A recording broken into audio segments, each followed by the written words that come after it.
Welcome to the Salmon Runs YouTube. Enjoy the video.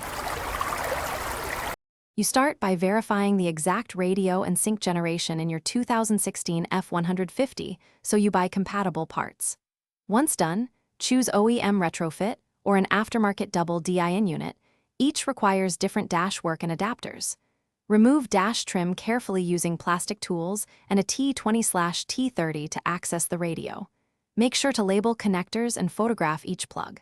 From here, prepare the wiring harness and any CAN bus or steering control interface you'll need for the next. You now fit the chosen head unit into the mounting bracket and start wiring. Plug the vehicle harness adapter into the factory radio connector so you avoid cutting factory wires. Then attach the CAN bus interface or Ford-specific module to preserve steering controls, climate display, and backup camera if present. Route the microphone to the headliner and connect antenna adapter.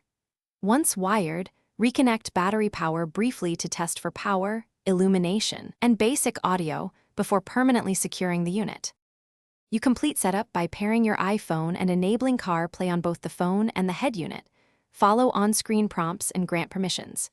Make sure firmware is current on the aftermarket unit or the OEM retrofit module, because software mismatches often block CarPlay. Test steering controls, mic, and camera functions. If CarPlay fails, check the CAN wiring and any vehicle modules, remove other Bluetooth devices, verify fuses and grounds, and reboot the head unit. Most issues resolve after a firmware or connection reset. Thanks for watching. Consider subscribing if we helped you.